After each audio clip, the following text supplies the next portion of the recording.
The checkered flag on Sunday afternoon will signal the end of the 2017 US Grand Prix for most people at the Circuit of the Americas. Fans will be heading back into Austin, to the airport or perhaps to the bottom of the circuit to see Stevie Wonder in concert. For the garage crews, however, the day is nowhere near over. In fact, they've arguably got the difficult bit ahead of them. Sunday evening at every Grand Prix sees a busy paddock, with forklifts dashing back and forth, trucks and shipping containers littering the main straight, and cargo of all kinds strewn around the pit lane in a pattern that looks chaotic but is actually highly organized, at least in theory. At a back-to-back it's worse because the deadlines are tighter. F1's fleet of 747 freighters will be waiting on the tarmac at the nearest large airfield in Austin. It's happily next to the circuit, impatient to load up and head to the next destination. It looks like a difficult feat to pull off, but Formula One has had plenty of practice. The pairing of COTA and the Autodromo Hermanos Rodriguez isn't a particularly arduous one in terms of geography, with the flight time between Austin and Mexico City being only a couple of hours, but nearer doesn't necessarily imply easier. In fact, ask the crews, and they'll say the long-haul back-to-backs are easier because at least they get a long flight on which to have a decent sleep. In reality, the shorter distances are often the toughest. Take, for example, the Spanish and Monaco Grand Prix. On a global scale, Barcelona and Monte Carlo are pretty much adjacent, but the sheer chaos of having these races back-to-back in 2010 and 2011 won't soon be forgotten. Monaco, which is a fixed date, comes with baggage. Firstly, practice begins on Thursday, rather than Friday, which means everything needs to be set up a day earlier than at any other race.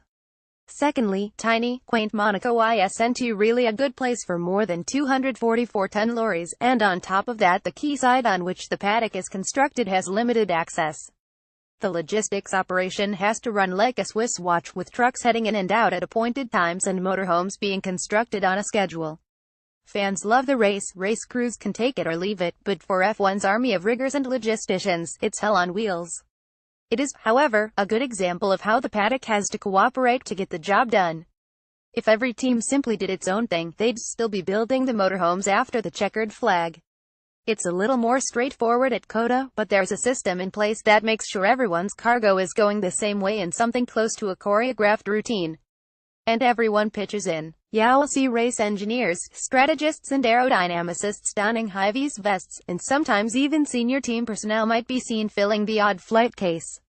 At one memorable race in India, we even had a freshly minted world champion toweling off the champagne, donning a pair of pack-down gloves and putting his back into it to help get things on their way to Abu Dhabi, though we had just won both titles and he was as keen as anyone to get the job done and retire to the hotel for a celebratory beer.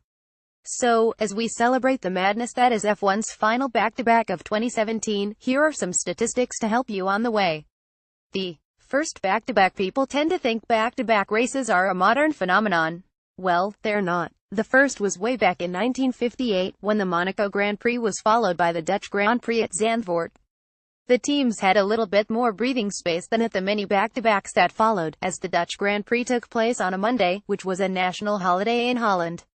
That was the only back-to-back of the 1950s, and the pairing of the 1963 Dutch and French Grand Prix was the only example in the 1960s.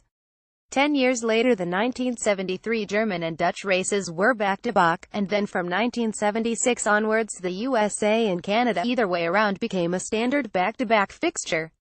The 1980 season was the first with two back-to-backs. The year ended with the aforementioned Canada-USA doubleheader, but in mid-season the German Grand Prix at Hockenheim was followed by the Austrian Grand Prix at the Österreichring. The 1982 campaign went one stage further with three back-to-back pairs. The Detroit Grand Prix was followed by the Canadian Grand Prix, then the British and French Grand Prix were paired, before the sport had consecutive weekends in Germany and Austria.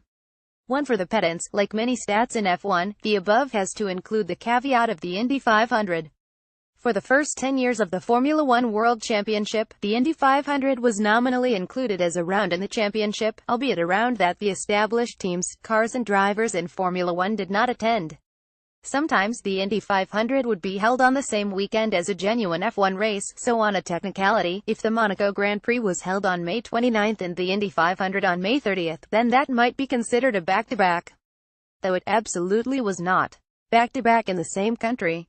While at WASNT unknown to have a Grand Prix preceded or followed by a non-championship round in the same country, the only time the official F1 World Championship has had back-to-backs in the same nation came in 1995, when the Pacific Grand Prix at Ida was followed by the Japanese Grand Prix at Suzuka. The coupling was the result of what later became known as the Kobe earthquake, and the decision to move the Ida race from the beginning to the back end of the season. The shortest distance between back-to-backs sits the above. Ida is 212 kilometers from Suzuka.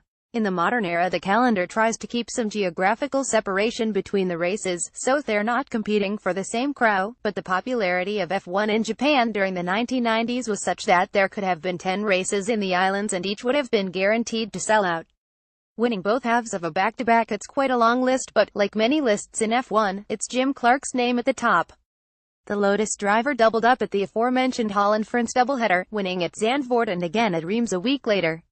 We hoped Max Verstappen might join this exclusive club last time out, but at WASNT to be he might have done it if at WASNT for those pesky back markers. On the other hand, modern F1 is trying to cram a lot in, so back-to-backs are becoming more commonplace, and next season we have our very first triple-header with the French, Austrian and British Grand Prix taking place on consecutive weekends, but in the past it has gone the other way. The longest gap between races is a whopping 5 months. In 1965, the season opened on New Year's Day with the South African Grand Prix in East London. The next race was the Monaco Grand Prix, on May 30th.